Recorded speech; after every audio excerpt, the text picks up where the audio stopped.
जय श्री हरि विष्णु। आप सभी को निर्जला एकादशी की ढेरों हार्दिक शुभकामनाएं। श्री हरि आप सभी पर अपना आशीर्वाद सदा ही बनाए रखें। हर साल ज्येष्ठ माह के शुक्ल पक्ष की एकादशी तिथि को निर्जला एकादशी के नाम से जाना जाता है। इस दिन निराहार और निर्जल रहकर व्रत रखा जाता है। यह व्रत अन्य एकादशियों के व्रत से कठिन माना जाता है और इस व्रत को करने से सभी को मोक्ष की प्राप्ति होती है। इस दिन निर्जला एकादशी का व्रत 18 जून दिन मंगलवार को रखा जाएगा। आइए जानते हैं एकादशी तिथि प्रारंभ होगी 17 जून सोमवार सुबह 4:45 से और एकादशी तिथि समाप्त होगी 18 जून मंगलवार सुबह 6:24 तक। निर्जला एकादशी का व्रत 18 जून दिन मंगलवार को रखा जाएगा, जो कि द्वादशी युक्त एकादशी रहेगी। अब आप सभी के मन में आ रहा होगा कि एकादशी तिथि तो 17 जून दिन सोमवार से सूर्य उदय से पहले ही शुरू हो रही है, तो व्रत 18 जून को क्यों रखा जाएगा। 18 जून मंगलवार को हरिवासर का समय सूर्य उदय से 12 बजे तक रहेगा, जिस कारण आप अपने व्रत का पारण दोपहर 12 बजे के बाद ही कर सकेंगे। इस प्रकार से आपके उपवास की अवधि काफी लंबी हो जाएगी। आइए द्वादशी तिथि के बारे में जान लेते हैं। द्वादशी तिथि प्रारंभ हो रही है 18 जून मंगलवार सुबह 6:25 से। द्वादशी तिथि समाप्त हो रही है 19 जून दिन बुधवार को सुबह 7:28 तक। 18 जून दिन मंगलवार के सभी शुभ मुहूर्त जान लेते हैं। इस दिन सूर्योदय होगा सुबह 5:45 और सूर्यास्त होगा शाम 7:10। ब्रह्म मुहूर्त रहेगा सुबह 4:09 से 4:58 तक।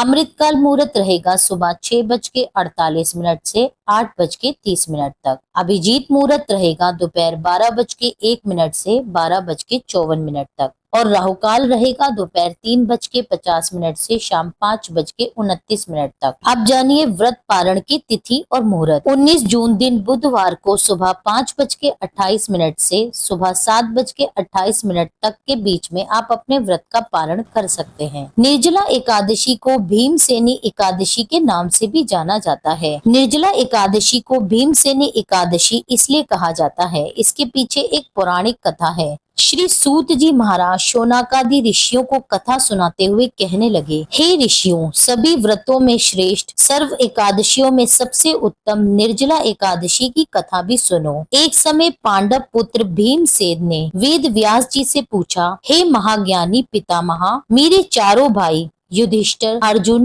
नकुल, सहदेव, मेरी माता कुंती और मेरी पत्नी द्रौपदी कभी भी एकादशी तिथि पर अन्न ग्रहण नहीं करते। मुझसे भी वे ऐसा करने को कहते हैं, परंतु मुझे तो भूख सहन ही नहीं होती। मैं दान, पूजा, आराधना सभी कर लूंगा। मुझ पर कृपा करके कोई ऐसा उपाय बताइए कि मुझे बिना एकादशी व्रत किए मुझे फल प्राप्त हो सके। तो व्यास जी इसके उत्तर में बोले, हे भीमसेन, यदि तुम नरक को बुरा और स्वर्ग को अच्छा समझते हो और मोक्ष की प्राप्ति चाहते हो, तो दोनों पक्षों शुक्ल और कृष्ण पक्ष की एकादशियों पर भोजन मत करो। व्यास जी की बात सुनकर भीमसेन ने फिर से निवेदन किया, हे महामुनि, आप मेरी व्यथा भी सुनिए। यदि दिन में एक बार भी भोजन न मिले तो मुझसे नहीं रहा जाता। मैं ऐसी स्थिति में कैसे उपवास करूं? मेरे उदर में वृक नामक अग्नि का वास है और बहुत अधिक भोजन करने पर ही मेरी भूख शांत होती है। मुनि श्रेष्ठ, आप मुझ पर कृपा करके ऐसा उपवास बताइए जिसे विधि पूर्वक करके मैं स्वर्ग को प्राप्त कर सकूं। वह निश्चय करके मुझसे कहिए, जिससे मेरा भी कल्याण हो सके। भीमसेन की व्यथा को सुनकर व्यास जी कहने लगे, भीमसेन, मनुष्यों के लिए सर्वोत्तम वेद उनका धर्म है, किंतु कलयुग में भी उस धर्म पर चलने की शक्ति किसी में नहीं है। इसलिए थोड़े धन और थोड़े कष्ट से होने वाला बहुत सरल उपाय, जो कि पुराणों में भी लिखा है, वह मैं तुमसे बताता हूँ। तुम ध्यान पूर्वक सुनो। दोनों पक्षों की एकादशियों में जो मनुष्य भोजन नहीं करते वे नरक को नहीं जाते। इन वचनों को सुनकर महाबली भीमसेन पहले तो पीपल के पत्ते की तरह कांपने लगे और फिर डरते हुए बोले, मैं उपवास करने में बिल्कुल असमर्थ हूँ। इसलिए हे महामुनि, निश्चय करके बहुत पुण्य फल देने वाला एक ही व्रत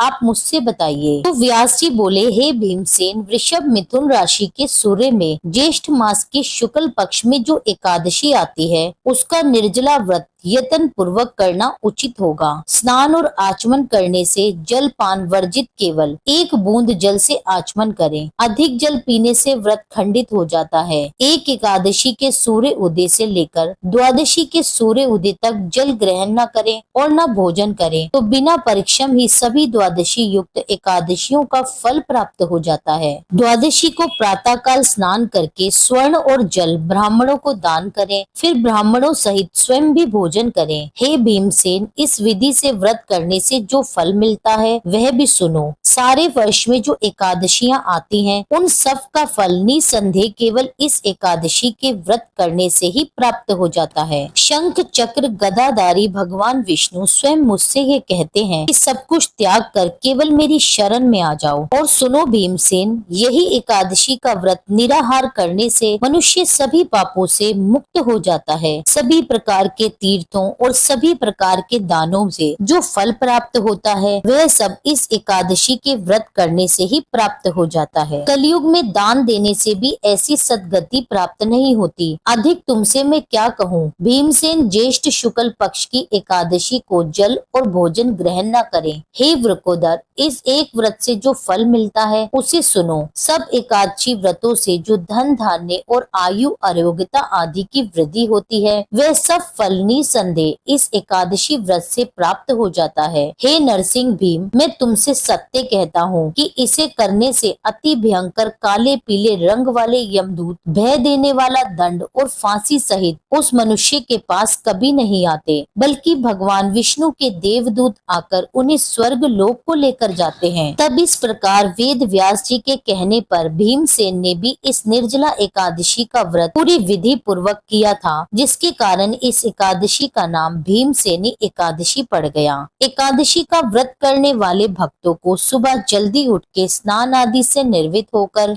भगवान विष्णु के समक्ष बैठकर व्रत का संकल्प लेना चाहिए। जैसा कि ये व्रत निर्जल रहकर किया जाता है तो आप ब्रह्म मुहूर्त से पहले पहले आप जितना भी जल पीना चाहते हैं आप भरपूर मात्रा में जल पी लें। आप संकल्प ले लें कि आपके व्रत का पारण आप द्वादशी तिथि पर ही करेंगे। फिर आप भगवान विष्णु और माता लक्ष्मी की विधिवत पूजा आराधना करें। भगवान विष्णु के मंत्रों का जाप करें। हरे कृष्ण कृष्ण कृष्ण हरे हरे, हरे राम राम राम हरे हरे। इन मंत्रों का जाप करें। ओम नमो भगवते वासुदेवाय मंत्र का जाप करें। इस दिन तुलसी माता की पूजा आप ब्रह्म मुहूर्त में करें। तुलसी पर घी का दीपक जलाएं। मंदिर में मिट्टी के कलश में जल भरकर उसके ऊपर आप पूर्ण पात्र रखकर उसमें शक्कर रखें और कुछ दक्षिणा रख दें और इस जल से भरे घड़े का दान किसी ब्राह्मण को दें। एकादशी वाले दिन स्वयं निर्जल रहकर जल का दान यदि आप करते हैं तो आपको समस्त एकादशियों व्रतों का पुण्य फल प्राप्त हो जाता है। इस दिन आप अन्न, पंखे, छतरी, चप्पल आदि का दान कर सकते हैं। आज के दिन आपको पितरों के नाम का एक दीपक घर की दक्षिण दिशा में अवश्य ही जलाना चाहिए। इसी तरह आप उपवास रखकर शाम के समय में भी पूरे विधि विधान से भगवान विष्णु की पूजा अर्चना करें, मंत्रों का जाप करें और व्रत कथा अवश्य श्रवण करें। आप सुबह के समय में भी व्रत कथा अवश्य पढ़ें या सुनें। अगले दिन द्वादशी तिथि पर ब्रह्म मुहूर्त में उठकर फिर से भगवान विष्णु की विधिवत तरीके से पूजा अर्चना करें। पूर्ण सामग्री उन्हें अर्पित करें। इस दिन आप ब्राह्मण, जरूरतमंद या किसी गरीब को दान की वस्तुएं जरूर दें। इस दिन आप किसी ब्राह्मण को अपने घर में आमंत्रित कर भोजन भी करा सकते हैं और भोजन करा के यथावत दक्षिणा देकर उनको संतुष्ट करें। आप तुलसी माता का पूजन करें। इसके बाद आप सही मुहूर्त और सही समय में तुलसी पत्र और गंगा जल लेकर आप अपने व्रत का पारण कर सकते हैं। यदि आप किसी कारणवश ब्राह्मण को घर में बुलाने में असमर्थ हैं, तो आप मंदिर में जाकर ब्राह्मण को दान की वस्तुएं दे सकते हैं। आप आज के दिन अपने व्रत पारण से पहले गौ माता के लिए गो ग्रास निकालें। चिड़ियों के लिए आप दाना पानी निकाल सकते हैं और काली चींटियों के लिए आप शक्कर मिला आटा निकालें।